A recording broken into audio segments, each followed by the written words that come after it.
Man, that's a heavy one. India's not behind because people here are lazy or dumb. That's just bullshit. The real mess is bureaucracy, corruption, and a system that's stuck in red tape and outdated rules. Add insane population pressure, uneven education, and politicians who care more about votes.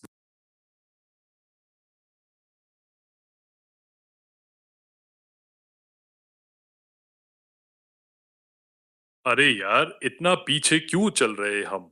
असल में ये bureaucracy और भ्रष्टाचार की वजह से है ना।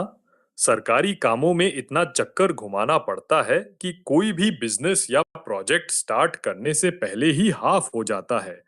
पॉपुलेशन भी बहुत ज्यादा है। हर चीज पर इतना प्रेशर है कि डेवलपमेंट ठीक से हो ही नहीं पाता। शिक्षा भी सब जगह एक समान नहीं है। और नेता लोग वोट के चक्कर में काम करते हैं, लंबे वक्त का सोचते ही नहीं। फिर भी देख, कुछ चीजें तो काफी तेजी से बदल रही हैं। इंफ्रास्ट्रक्चर, टेक, स्टार्टअप्स, बस ये सिस्टम का इंजन और सुधरे तो बात बन जाए। तुझे लगता है सबसे बड़ा प्रॉब्लम क्या है?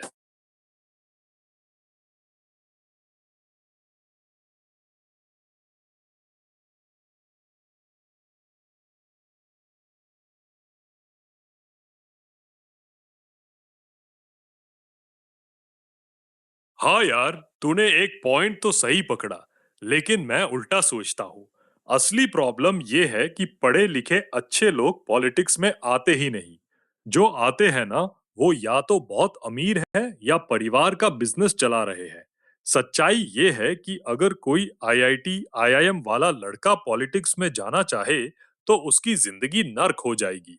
गंदी भाषा, गुंडागर्दी, फेक केस, पैसों का खेल, इतना सब सहने का मादा किसमें है? जो सच में काबिल है, वो प्राइवेट सेक्टर में करोड़ों कमा रहा है। तो सवाल ये बनता है, पढ़े लिखे लोग पॉलिटिक्स से दूर क्यों भाग रहे हैं? क्योंकि सिस्टम ऐसा बना दिया है कि अच्छे लोग वहां टिक ही नहीं सकते। तू क्या सोचता है? क्या करना चाहिए इसको ठीक करने के लिए?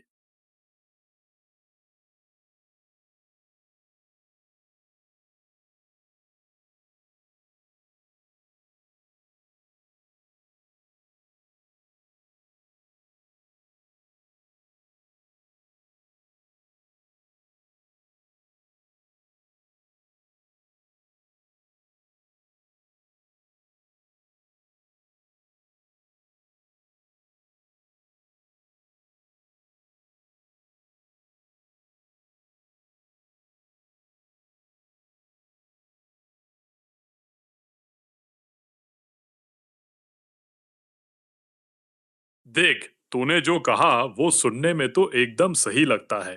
क्रिमिनल बैकग्राउंड वाले को टिकट नहीं मिलनी चाहिए। लेकिन ये बात 2 साल से चल रही है और कुछ नहीं बदला। क्यों? क्योंकि जो लोग ये कानून बनाते हैं उन्हीं पर केस होते हैं। खुद अपने गले पर छुरी कौन चलाएगा? देख, असली समस्या पावर का मिसयूज ही है। जो भी सत्ता में आता है वो उसी सिस्टम को वैसा ही रखना चाहता है जिससे वो फायदा उठा रहा है।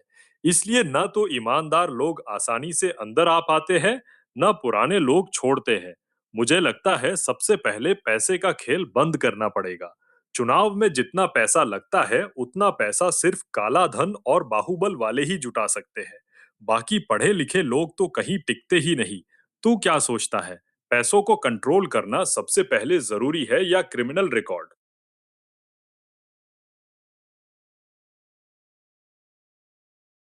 क्रिमिनल रिकॉर्ड पहले, ठीक है। लेकिन यही तो सबसे मुश्किल है। सबसे बड़ी रुकावट यह है कि जो लोग कानून बना रहे हैं, उनमें से करीब 40-45% पर खुद क्रिमिनल केस चल रहे हैं। अब तू बता, ये लोग अपने ऊपर खुद ही बैन लगाने का कानून बनाएंगे? बिल्कुल नहीं बनाएंगे। दूसरी बात, बहुत से मामलों में फर्जी केस भी लगाए जाते हैं। तो अगर सिर्फ एफआईआर लगने से रोक दिया, तो निर्दोष लोगों को भी राजनीति से बाहर कर दिया जाएगा। फिर सवाल ये उठता है, ये नियम कौन लागू करवाएगा? वही पुलिस, वही कोर्ट, वही नेता? मुझे तो लगता है ये चक्रव्यूह है यार। बाहर निकलना बहुत मुश्किल है। तुझे क्या लगता है, इस फंदे से कैसे निकला जा सकता है?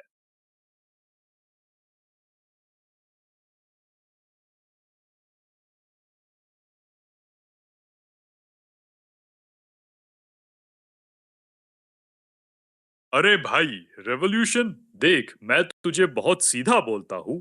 भारत में रेवोल्यूशन नहीं आ सकता। कारण है हमारी आबादी। इतने सारे लोग हैं कि एक साथ सब कुछ बदलना नामुमकिन है। कोई भी आंदोलन शुरू होता है तो 3 दिन बाद ही उसके अंदर पैसे और पावर के लालची लोग घुस जाते हैं और पूरा माहौल खराब कर देते हैं। रेवोल्यूशन से पहले जो आता है वो खून खराबा, अराजकता और आर्थिक तबाही होती है। और आर्थिक तबाही का सबसे ज्यादा खामियाजा गरीब उठाता है। मुझे तो लगता है छोटे छोटे बदलाव ज्यादा काम के हैं। लोकल लेवल पर ईमानदार लोगों को जिताना, सोशल मीडिया से प्रेशर बनाना, अच्छे लोगों को सपोर्ट करना। रेवोल्यूशन जैसी बड़ी बात से लोग बस बातें करते हैं, करते कुछ नहीं। तू सच में रेवोल्यूशन की बात कर रहा है या बस गुस्सा निकाल रहा है? ठीक है, तो तू सच में रेवोल्यूशन की बात कर रहा है। लेकिन भाई, ये बात मैं तुझे बहुत साफ-साफ बता दूं।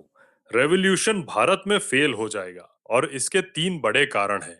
एक, हमारी आबादी इतनी ज्यादा है कि एक साथ सब कुछ नहीं बदल सकता। जो भी आएगा वो भी उसी भीड़ में खो जाएगा। दूसरा, जिस दिन ये शुरू होगा, उसी दिन हमारे दुश्मन देश बॉर्डर पर खड़े हो जाएंगे। अंदरूनी लड़ाई में हम सबसे ज्यादा कमजोर हो जाते हैं। तीसरा, जो लोग सबसे ज्यादा चिल्लाते हैं रेवोल्यूशन का, वो बाद में पहले लाइन में नई पावर हड़पने लगते हैं। हमने इतिहास में ये बार बार देखा है। तो सच्ची बात ये है कि रेवोल्यूशन से ज्यादा खतरा किसी और चीज का नहीं है। तू मुझे एक बात बता, तू किस तरह का रेवोल्यूशन सोच रहा है? हिंसक या शांतिपूर्ण?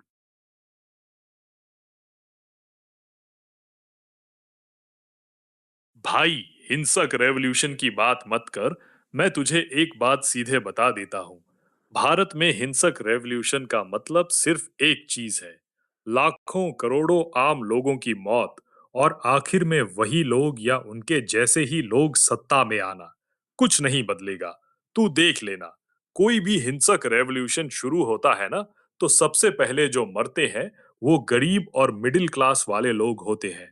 जो स्मार्ट और पावरफुल है वो या तो बाहर भाग जाते हैं या किसी न किसी तरफ से सेफ हो जाते हैं। और सबसे बड़ी बात, हिंसा एक बार शुरू हो जाए तो वो कंट्रोल में नहीं रहती। जो शुरू करते हैं वो भी बाद में उसका शिकार हो जाते हैं। मैं ये बात बहुत गंभीरता से बोल रहा हूँ। हिंसक रास्ता बिल्कुल भी सॉल्यूशन नहीं है। ये सिर्फ बहुत बड़ी तबाही लाएगा। अगर तुझे देश बदलना है तो और कोई रास्ता सोच। हिंसा से कुछ नहीं बनेगा।